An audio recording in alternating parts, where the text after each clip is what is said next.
Ahí está. Este es las elecciones de Francia. Vean, el gran vencedor realmente fue la abstención.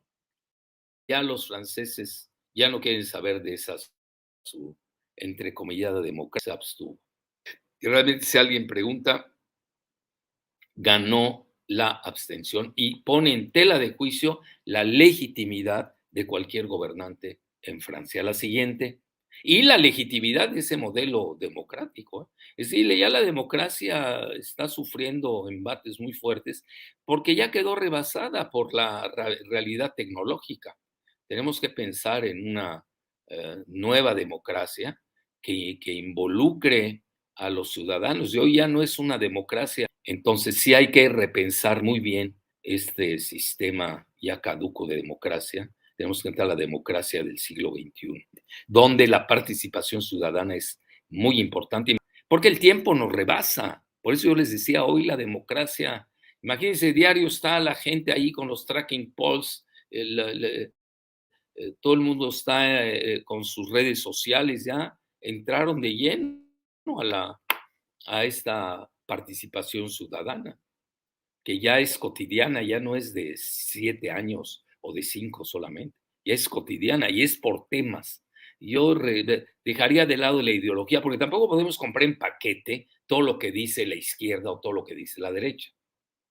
Yo me iría más, sería yo más de esa es mi propuesta incluso, aprovecho para decirlo, de ir por, como lo hacen, lo que aprendí yo, por ejemplo, cuando llevaba cursos en distancia también con Harvard, el problem oriented. ¿Qué quiere decir? Depende del tema, que ya los ciudadanos voten por los temas y ya, porque hay temas realmente en los que no puede uno votar ni por la izquierda ni por la derecha como talmente. Hay que ya decidirse por temáticas y ya que la ciudadanía empiece a votar. Nada más que sí, pues vamos a estar en referenda permanente. Ya saben que referéndum es de latín y el plural es referenda. Entonces ya vamos a estar permanentemente en referenda permanente. Bueno, pues al parecer Alfredo Jalife acaba de hablar de la democracia directa como pues, una alternativa o más bien como la solución a los problemas políticos actuales. Y eso lo hace a raíz de que Francia en estas elecciones parlamentarias pues ganó el abstencionismo, es decir, la mayoría de la gente no fue a votar. Es cuando la gente pues no cree que la solución sea ni la derecha, ni la izquierda, ni el centro o cualquier facción política. Es decir, cuando ya no creen en el sistema actual y sus opciones. Ahora, Alfredo Jalife acaba de decir algo que pues yo vengo diciendo hace una década, aunque bueno, en mi canal de YouTube, que solo tiene poco más de 4 años, que lo abrí, pues ahí vengo también diciéndolo desde esos 4 años. Y es que se requiere, en aras de resolver problemas sociales fundamentales, se requiere cambiar de sistema político, se requiere que cambiemos a una democracia directa y que abandonemos la democracia representativa, que no es lo mismo la democracia representativa, la democracia directa. Recordemos que en la democracia representativa, la que nos gobierna actualmente, pues el ciudadano está exento de participación en términos de temas, de soluciones. La única participación que tiene el ciudadano en un sistema democrático representativo es elegir quién hará dichas decisiones. En pocas palabras, es elegir quién será el amo en un periodo específico de tiempo, lo que es el sexenio, etc. Recordemos que la democracia representativa es un sistema político que vino a suplantar lo que era el sistema monárquico. Digamos que lo único que cambió con la democracia representativa a la monarquía es que en la monarquía nuestros amos se heredaban. Por ejemplo, un rey tenía un hijo, un primogénito, y le heredaba la corona, ¿no? Y quienes controlaban pues eran los reyes, los que tenían disque sangre azul y que gobernaban mediante la Dei Gratia, es decir, la gracia de Dios. Ese era su fundamento. Entonces eran pocas familias de reyes las que gobernaban, digamos, las naciones, las civilizaciones, los imperios, los reinos, etcétera, ¿no? Y Cuando se establece la democracia representativa, pues ya entonces ahora son los ciudadanos quienes eligen a sus amos. Es decir, lo único que cambió con la democracia representativa es de que antes se nos imponían los amos y ahora nosotros supuestamente elegimos a nuestros amos. Pero realmente no hubo una democracia en sí. Pues bien, ahora Alfredo Jalife pues está diciendo que la solución es una democracia directa.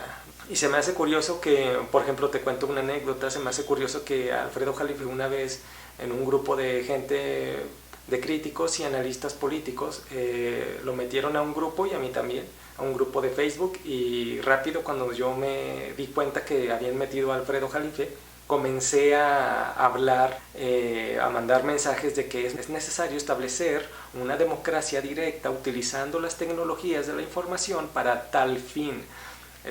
Yo dije que la democracia directa de los griegos, donde ellos se tenían que reunir en una asamblea para tratar los temas sociales, los temas colectivos y hallarles soluciones, obviamente pues no era viable en nuestra actualidad porque pues habíamos millones de habitantes en los países.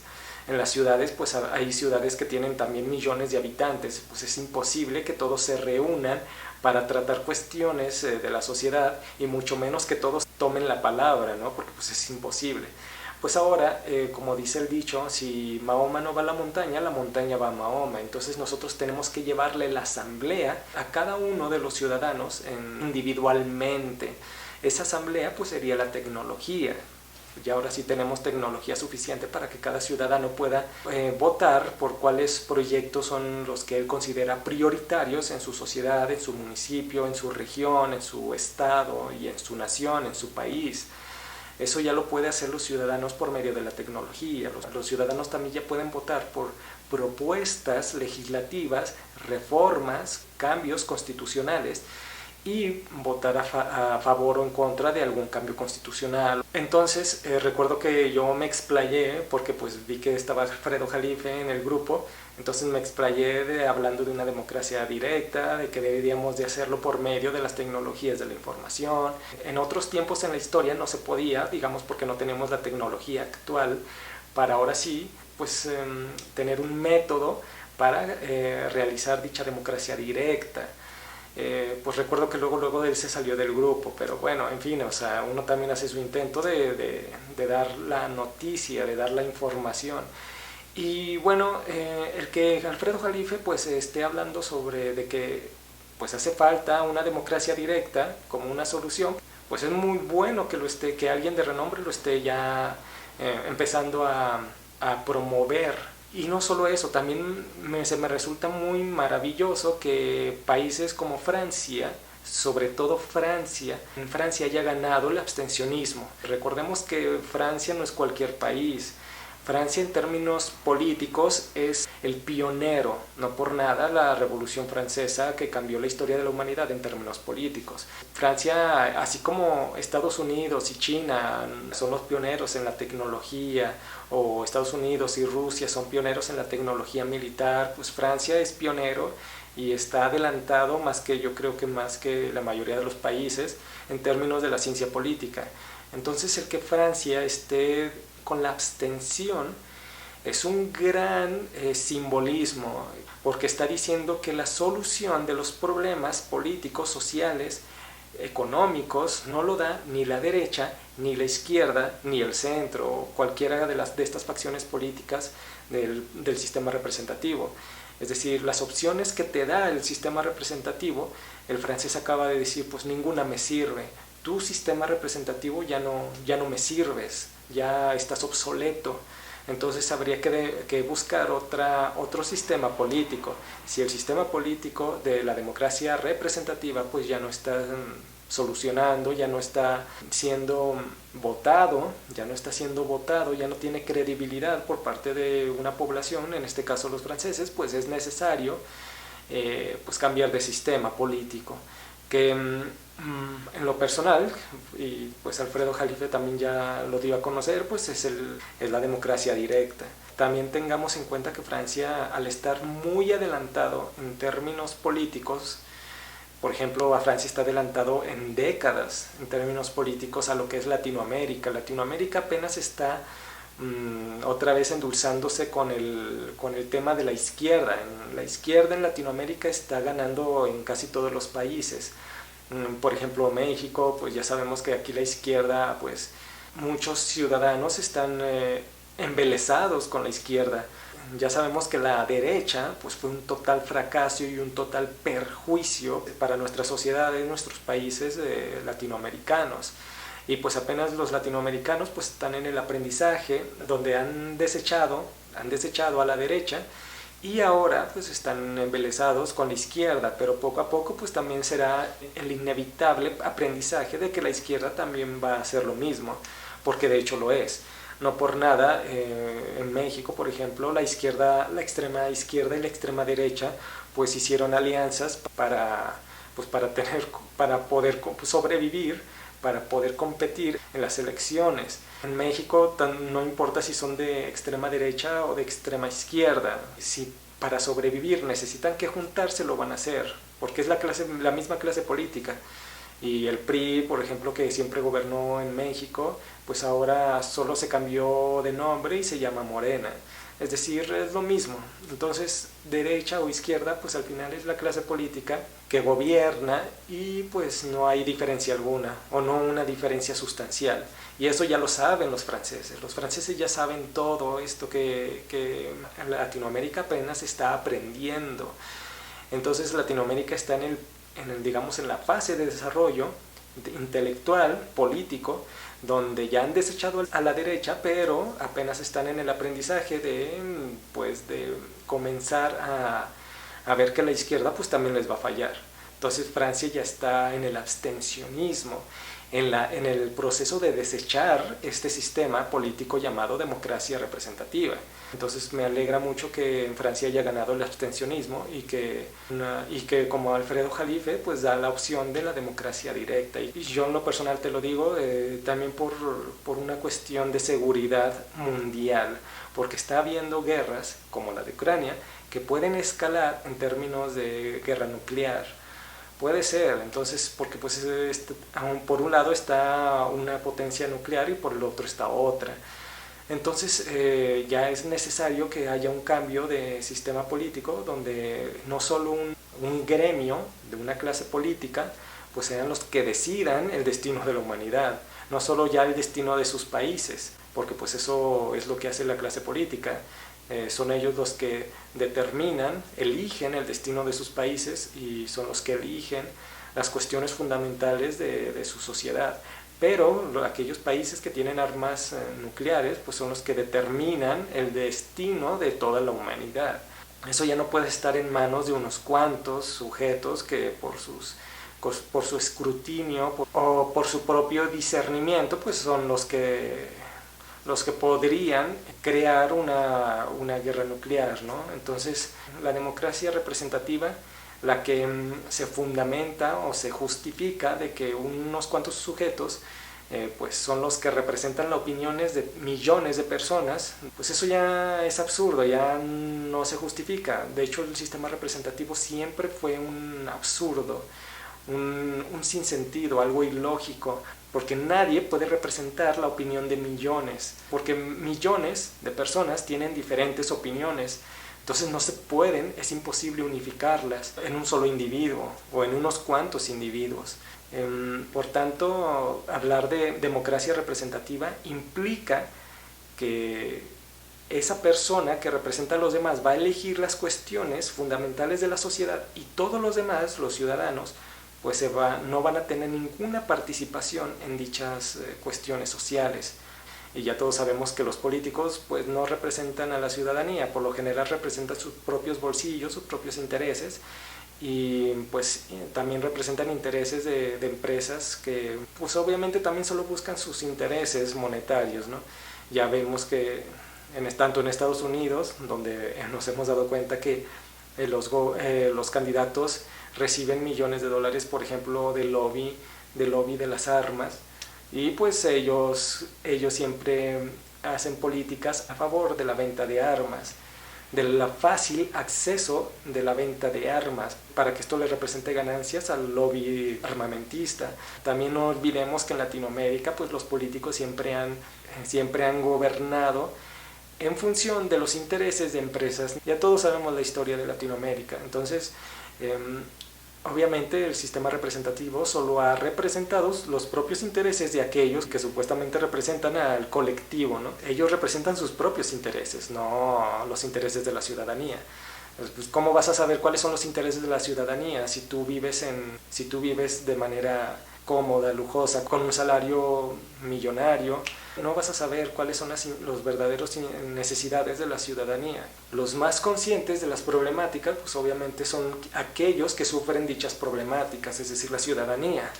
Entonces tenemos que establecer un método por el cual la ciudadanía pueda gobernarse, pueda autogobernarse, una democracia directa. Y pues pues en este video vamos a ver cómo podríamos lograr una democracia directa.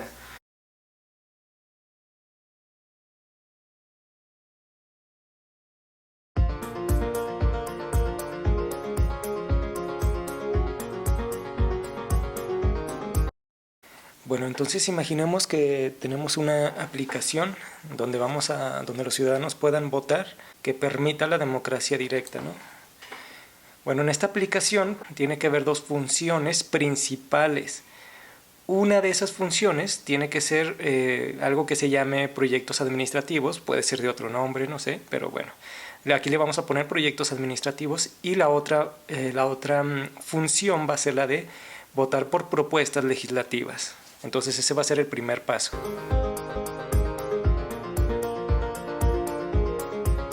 Bueno, no, entonces imaginemos que apretamos el botón de proyectos administrativos. Le damos clic y nos va a aparecer proyectos administrativos 3 niveles, los 3 niveles de gobierno.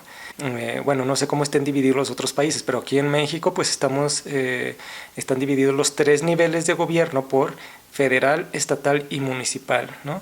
Entonces los proyectos administrativos federales van a ser con respecto a la nación, los proyectos administrativos estatales con respecto al estado, y los proyectos administrativos municipales pues obviamente con respecto al municipio en cuestión. Bueno, imaginemos pues que apretamos el botón de proyectos administrativos federales, le damos clic.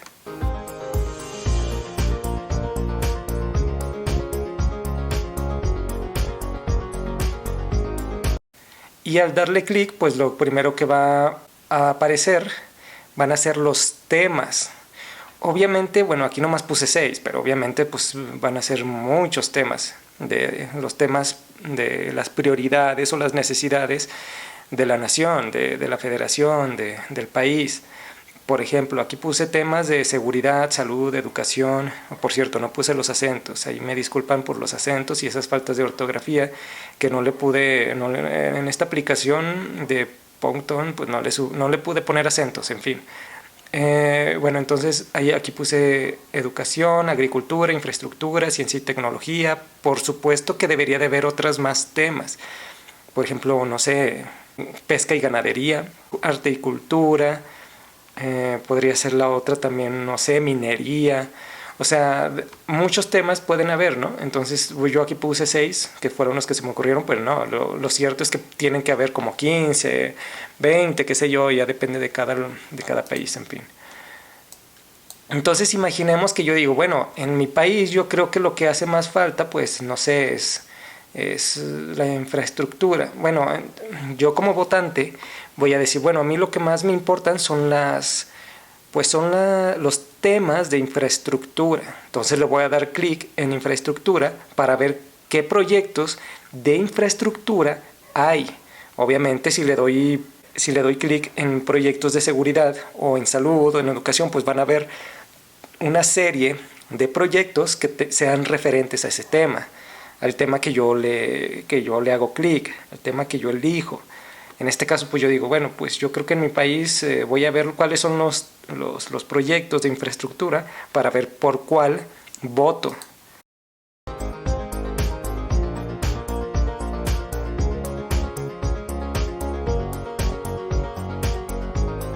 Bueno, entonces cuando le doy clic a infraestructura me aparecen varios varios proyectos de infraestructura en la nación. Por ejemplo, red de tuberías.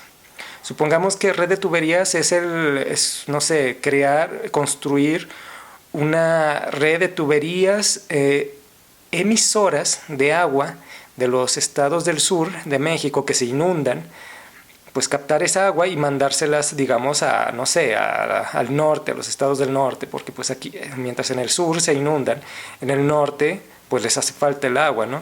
Entonces imaginemos que, bueno, yo digo, bueno, yo voto por la red de tuberías. Entonces, otros, supongamos que en red de tuberías, por ese proyecto votan, no sé, ¿qué te gusta? 15 millones de votantes, no sé. Y por el hospital de cáncer, supongamos que votan 10 millones. Y por una refinería, pues supongamos que votan 7 millones. Y por una automatización del maíz o de la producción de algunos alimentos, pues otros, no sé, 5 millones, etc. O sea, cuando tú vas votando, el proyecto por el cual votas va acumulando, pues obviamente, votos tuyos y demás, y se van contabilizando. Y los proyectos con mayor número de votos, pues obviamente van haciéndose con una barra más larga y van escalando, digamos, puestos.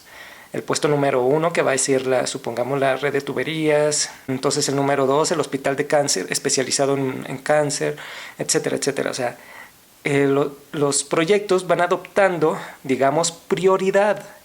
O sea, van escalando lugares en función del número de votos.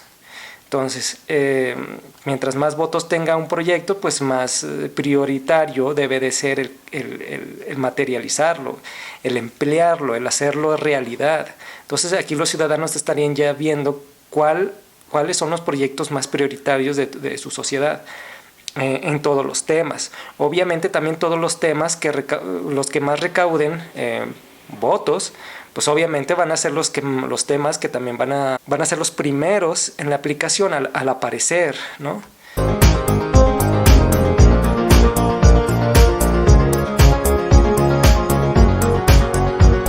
Entonces, si supongamos que yo aprieto votar yo digo, bueno, para mí es el aeropuerto, no sé, se me ocurre. En estos temas de proyectos de infraestructura. Entonces yo aprieto el botón de aeropuerto y me aparece votar por aeropuerto y ya yo puedo decir sí o no. Si digo sí, pues entonces mi voto federal, como quien dice, mi voto de proyectos federales, que va a ser solo uno, pues se va en ese proyecto. Si yo pongo que no, pues simplemente me va a retroceder a la parte de infraestructura. O si no, pues yo digo, bueno, entonces voy a cambiar de tema. Y pues bueno, vuelvo a cambiar a los temas para votar por otro tema federal, que no sea infraestructura, digo salud, educación, seguridad, etcétera, etcétera.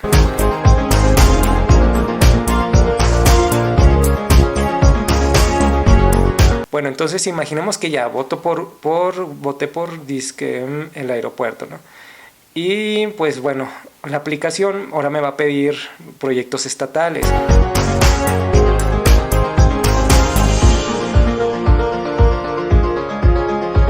Misma lógica, una vez que yo apriete el botón de proyectos estatales, pues me va también a salir los temas, y entonces yo digo, bueno, una vez que yo diga, bueno, supongo que en mi estado, no sé, la educación, entonces yo pongo otra vez la misma lógica, aprieto el botón de educación y pues me aparecen una serie de proyectos en mi estado que se plantean o se planean establecerse para realizarse, y pues yo ya voto por el que yo crea que a mi estado le hace falta más, ¿no?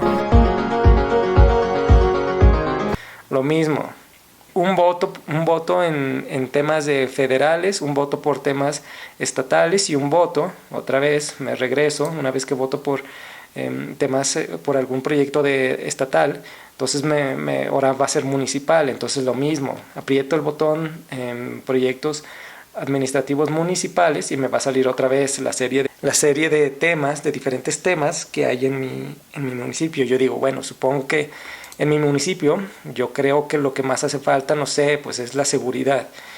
Y pues ahí me van a salir una serie también de proyectos acerca de la seguridad, y pues ya voto por el que yo considere más prioritario, más necesario de de esos temas. Esto es como una fondeadora, pero en lugar de que la gente done, que también podría donar para la realización de estos proyectos, va a ser una fondeadora de votos, es como un Kickstarter de votos, ¿me entienden? Entonces esto pues prácticamente es votar por temas, por proyectos, como lo decía Jalife al principio y como yo lo vengo diciendo desde hace pues ya casi una década, ¿no?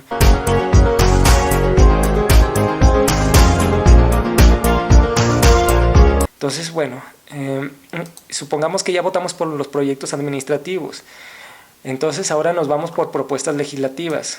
Apretamos el botón de propuestas legislativas y nos van a salir una serie de propuestas legislativas que se están proponiendo.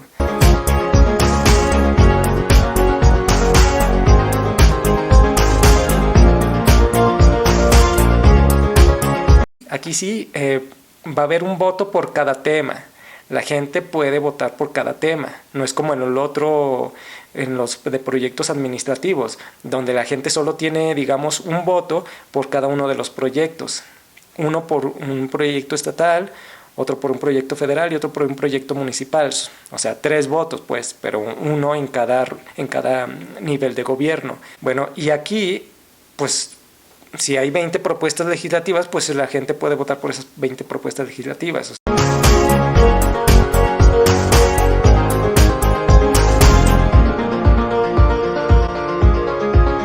Entonces supongamos que yo digo, bueno, entonces la eutanasia, le aprieto el botón, me va a aparecer votar a favor de la legalización de la eutanasia, sí o no. Entonces supongamos que yo pongo que sí. Entonces al poner sí, resultados sobre la legalización de la eutanasia, pues ahí me aparece también cómo va esa votación, que se va a cerrar, no sé, en un mes, o eso lo puede estipular la aplicación, ¿no? Que en un mes, por ejemplo, se va a acabar se va a hacer la decisión de si se va a hacer la legalización de la eutanasia. Entonces la gente vota a favor o en contra. Entonces si es a favor, pues entonces se legaliza la eutanasia, ¿no? O sea, simple. Entonces ya la gente también ya puede votar por los temas. Ahora, aquí viene otra pregunta muy importante. ¿Quién pone los proyectos en esta aplicación? Bueno, yo quiero que se maneje el concepto de comunidades epistémicas, es decir, instituciones del saber. Por ejemplo, las escuelas, las universidades y más aún las secretarías de Estado, o bueno, en otros países se les llaman departamentos de Estado. Los departamentos de Estado, las secretarías de Estado, en comunión con las escuelas, con las universidades, pues pueden plantear proyectos y una vez que planteen proyectos, pues los ponen en la aplicación para que sean votados por la ciudadanía. Básicamente, pues, ¿quién puede poner proyectos? Pues instituciones del saber, comunidades epistémicas. Por ejemplo, pues comunidades epistémicas de la salud, pues son los hospitales, o son las universidades donde se enseña medicina, o todas las variantes de la medicina. Y lo mismo por todos los demás. O sea, ¿quiénes son los que ponen en ciencia y tecnología proyectos de ciencia y tecnología? Pues la Secretaría de Ciencia y Tecnología o el Departamento de Estado de Ciencia y Tecnología, en conjunto de las universidades de la ciencia y la tecnología, la física, las matemáticas, la química, la biología, etcétera, etcétera. O sea, es decir, cada rubro, cada materia tiene una comunidad epistémica correspondiente, que se llaman las secretarías de Estado, los departamentos de Estado, y que están en comunión con las universidades. Y obviamente, pues, quienes son los que manejan las secretarías o los departamentos de Estado, pues son gente capacitada, gente experta en la materia. No es como en el sistema representativo donde la cabeza del Ejecutivo, o sea, el presidente, es el que elige a los secretarios de Estado, aunque sean unos completos incompetentes.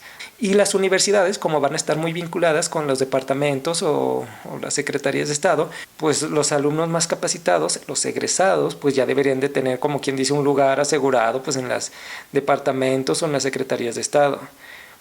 Y todo ello para crear, investigar proyectos sobre los temas que les competen y esos proyectos plasmarlos en esta aplicación y que los ciudadanos voten por ellos en función de las necesidades que ellos padecen, porque no hay nadie más consciente de las necesidades que aquellos que las padecen, es decir, los ciudadanos. En este momento me acuerdo de una frase de Rousseau donde él decía que los ciudadanos deberían de estar gobernados por los más sabios. Y yo diría que no, que los ciudadanos deben de estar más bien guiados, no gobernados, guiados por los más sabios. ¿Por qué? Porque ni siquiera los más sabios saben las necesidades de todos los ciudadanos.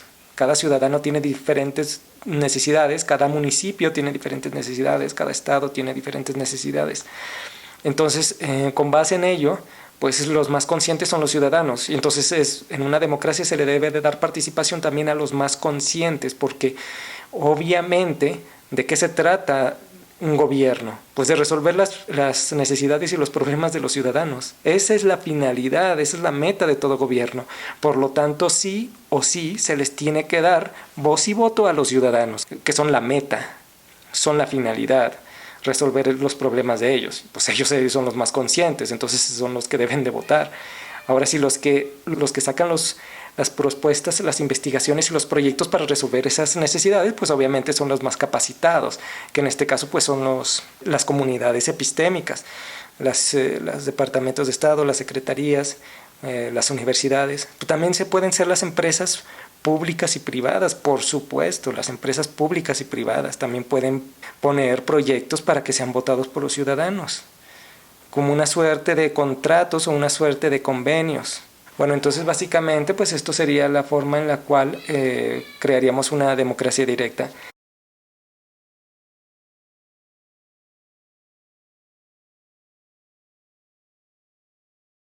Seamos honestos, cada sistema político en la historia ha tenido respectivamente su sistema económico. Cuando existía el sistema político de la monarquía feudal, pues lo que gobernaba en términos económicos pues era el feudalismo, el sistema feudal. Cuando en el mundo comenzó la monarquía absoluta, la economía pasó a un capitalismo mercantil. Cuando comenzó entonces un sistema político llamado democracia representativa, comenzó lo que era el capitalismo industrial. Y actualmente estamos en la decadencia del capitalismo industrial, que es el capitalismo financiero. Pero también estamos en la decadencia de la democracia representativa, que es la oligarquía partidista. Entonces, si te fijas, cada sistema político tiene a su vez un sistema económico con el cual se establece, con el cual se avala. Otra vez, monarquía feudal con feudalismo, monarquía absoluta con capitalismo mercantil, democracia representativa con capitalismo industrial, la decadencia de la democracia representativa, que es la oligarquía partidista, con la decadencia del capitalismo industrial, que es el capitalismo financiero. Si tenemos ahora una democracia directa, estamos cambiando de sistema, pues necesitamos otro sistema económico. Y ese sistema económico es el que yo te voy a proponer aquí.